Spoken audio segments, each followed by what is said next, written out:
Halo teman-teman semua, kita berjumpa lagi dalam program untuk mengevaluasi atau membahas mengenai mata-mata kuliah yang berkaitan dengan prodi PPKN. Perkenalkan dahulu, nama saya Desi Fiana Siregar dengan NPM 20051111005 dengan prodi PPKN. Nah, di sini di pembahasan kali ini, di video ini saya akan membahas mengenai istilah hukum internasional, kemudian definisi hukum internasional, dan yang terakhir adalah bidang kajian dalam hukum internasional. Nah, mari kita bahas satu persatu. Yang pertama, kita akan bahas mengenai istilah hukum internasional.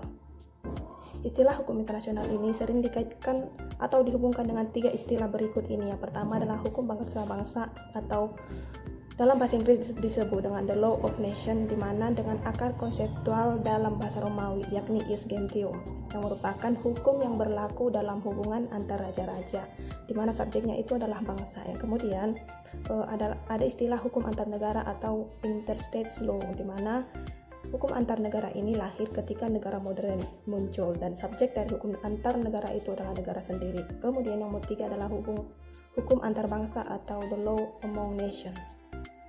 Nah, ketiga istilah-istilah yang tersebut yang sudah saya sebutkan tadi, yang tiga itu memiliki batasan-batasan yang tertentu, di mana mencakup ruang lingkup dan substansi dari hukum internasional itu sendiri. Nah, di negara kita Indonesia, hukum internasional itu adalah suatu padanan kata dari istilah asing, yaitu international law dalam bahasa Inggris, kemudian droit international dalam bahasa Prancis, dan international recht dalam bahasa Belanda. Oke, kita bahas untuk bagian B, yakni definisi hukum internasional.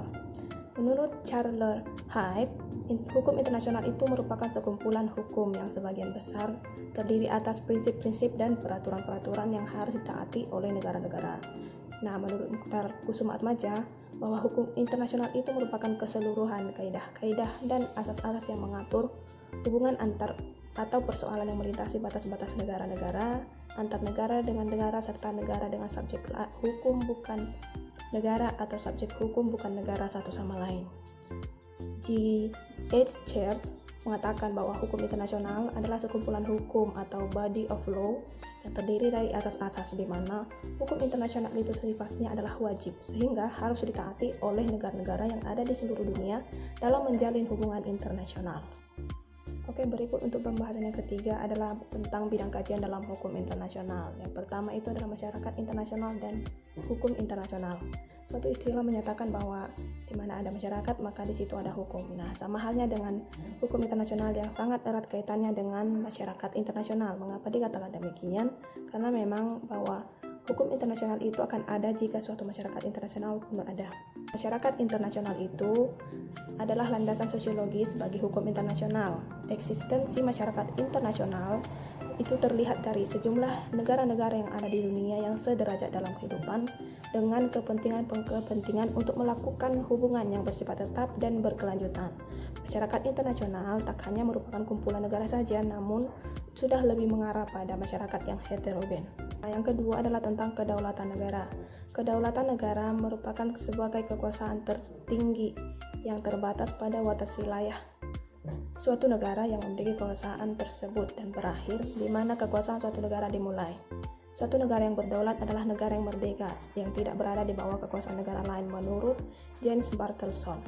Dalam hukum internasional, kedaulatan negara atau state sovereign dan kesederajatan atau equality antar negara merupakan konsep yang diakui dan menjadi suatu dasar bekerjanya sistem hukum internasional tersebut.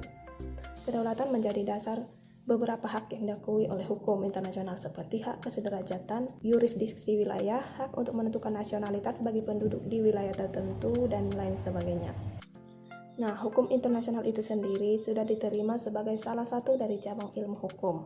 Dalam kurikulum pendidikan hukum di perguruan tinggi pun sudah diindikasikan bahwa kedudukan hukum internasional dipandang sama pentingnya dengan hukum tata negara atau HTN, kemudian hukum administrasi negara atau HAN, hukum pidana, hukum perdata, dan lainnya. Nah, berdasar pada sejarah perkembangan hukum internasional itu, ternyata hukum perang dan hukum laut telah jauh lebih eksis dikenal sebelum munculnya perjanjian Westphalia di tahun 1648 yang menjadi penanda dalam perkembangan hukum internasional modern.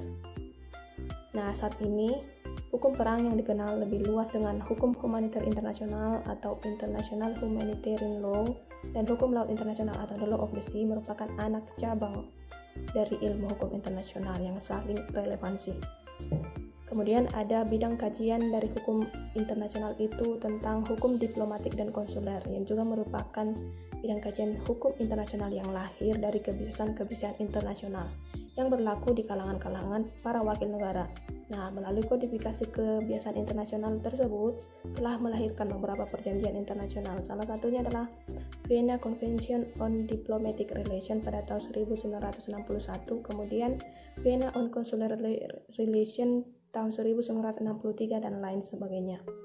Kemudian terdapat hukum perjanjian internasional atau the law of treaties, di mana berkaitan dengan negosiasi multilateral mengenai tata cara pembuatan perjanjian antar negara. Bidang kajian ini juga merupakan merambah pada aspek perjanjian antar negara dan organisasi internasional serta di antara sesama organisasi internasional. Kehadiran organisasi-organisasi internasional telah menumbuhkan dan melahirkan hukum organisasi internasional atau the law of international organization sebagai bidang kajian baru bagi hukum internasional. Nah, kemajuan teknologi yang tak dapat dipungkiri sangat besar pengaruhnya pada perkembangan bidang-bidang kajian dalam hukum internasional seperti teknologi industri, informasi, militer, ruang angkasa, lingkungan, perdagangan, dan HAM. Kemudian kerjasama internasional memiliki ruang lingkup yang meliputi segala aspek kehidupan dari masyarakat internasional yang modern yang tergabung dalam suatu organisasi global dan regional, di mana perjanjiannya dalam bentuk bilateral maupun multilateral. Organisasi-organisasi internasional telah berperan bersama dengan perjanjian internasional untuk membentuk law-making treaties serta keputusan-keputusan dari peradilan internasional, yang semuanya itu sudah menjadi faktor utama dalam pembentukan hukum internasional modern. Nah, dalam menjawab penyelesaian kasus, misalnya nih kasus internasional yang terjadi, maka dibutuhkanlah hukum internasional. Hukum internasional di sini diharapkan dapat menjadi kaidah-kaidah yang tegas dalam upaya mengatur hubungan dalam masyarakat internasional dan diakui sebagai sistem hukum yang global. Baik, itulah pembahasan saya mengenai yang pertama tadi istilah hukum internasional, kemudian definisi hukum internasional, dan yang ketiga bidang kajian dalam hukum internasional.